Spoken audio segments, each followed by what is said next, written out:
Hello everybody, my name is Arturo. I'm a personal trainer. So, how do you rip out a person's heart?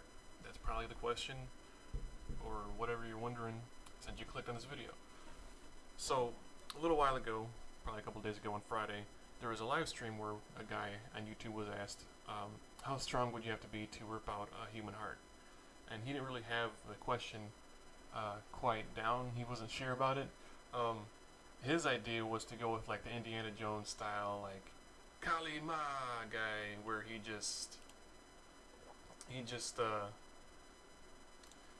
plunged his hand into your chest and pulled the sucker out. Now, maybe a little difficult considering there's a behind in front of your heart to the sternum, and it's kind of over here to the left. I guess on your screen it might be different. It's gonna be to your right. But it's over here basically. So that's why when you raise your hand, you put it over your heart, your right hand over your heart. Or if you go to take your blood pressure or whatever, you have that thing right here, because that's where the heart's closest to. Is on the left. Everything mostly just goes to the left. So regarding that, it would be very difficult to have to go through your chest. So, being that I'm the Aztec warrior of YouTube, you gotta do it the Aztec way to have the best results, right? So, how the Aztecs did it. So we had this obsidian knife, and we plunged into your stomach, and then we pulled the heart out that way. We bypassed the ribs altogether. Now, if you don't know what obsidian's like, it's like this black glass, basically. It's formed after a volcano, lava. It's all cooled down. It's so it's black. It's kind of shiny and brittle like glass.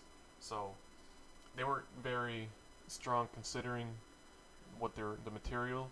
So if you're just trying to use your hand, which is, I'm assuming that's what the question was about.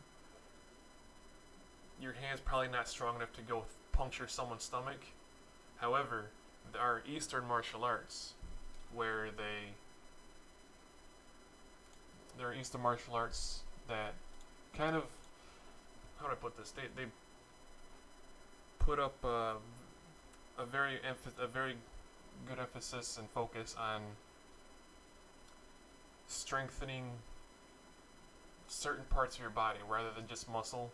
A good example of this, if you guys have ever seen like Bruce Lee, where he had the 1-inch punch, he had a very strong, like, muscular skeletal system. Even though he's very thin, he had a lot of dense muscle. So, and they practice with their hands, making their hands strong. By first they hit it with something soft. So basically, in theory, you can make your hand, the fingers, like a dagger, and just stab it through someone's stomach, and then reach your hand up through underneath their rib cage and grab their heart and pull that sucker out. So that would be the way you do it, right? And pretty much that's the answer. I think is most likely to happen.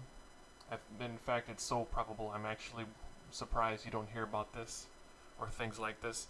There are things that you have in like Eastern mythology when it comes to the martial arts, is where like you just have like you get tapped, and then you're all over. You have like the very light tap. They touch you in a certain way, or a certain, depending on how they do it.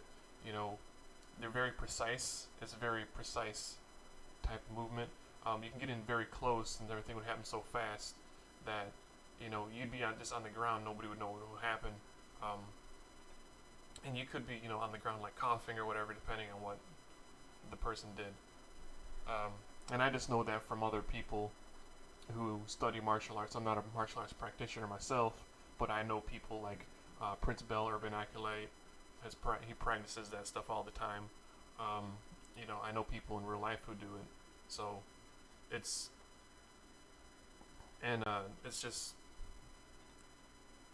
just so, and when it comes to, like, because a lot of the Aztec and Native American martial arts are lost due to the Spanish conquests and colonization by Europeans and uh, United States uh, people who want citizens who wanted to expand the border, their border.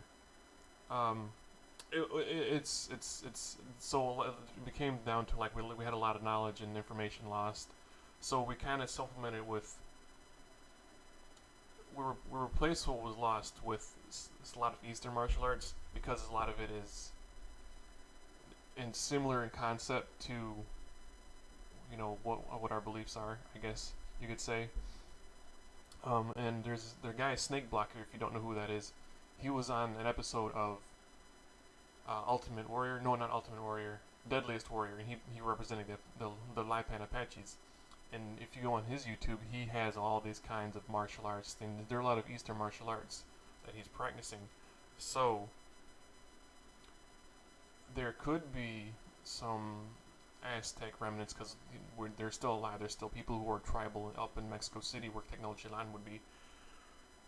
They could be, in theory, doing that type of thing where they're making their hand and fingers really strong and brutal enough to puncture someone and then pull out, and it's hard to say. Even, I got into a fight with my father like years ago. I was like 19 or something. It was a really rough time for us, everybody in the family. So, we ended up getting into punching each other somehow, and he left a scar on my eyebrow. You might be able to see it.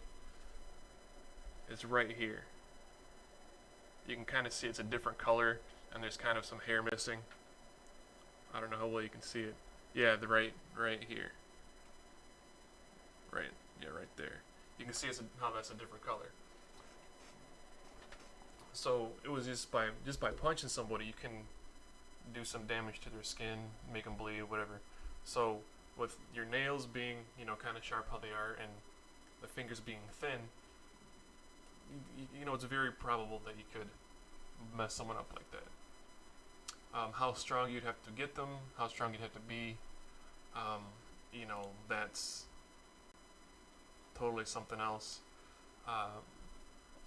How strong do you have to be to do it? It might take, just a year of practice, 10 years of practice, who knows, just depends on who you are, how trained you are already, and just how good of a teacher you have, I guess. So, yeah, that's my spiel for today. Gave you guys a lot of knowledge on a lot of different things, so hope you guys enjoyed this. So, learning how to rip someone's heart out with just your bare hands. So thank you guys so much for watching, and I hope you have a good day, and don't go rip anybody's heart out because I just told you. That's not something I want. I'm not telling you that for that reason, but anyways, I'll see you guys next time. Peace.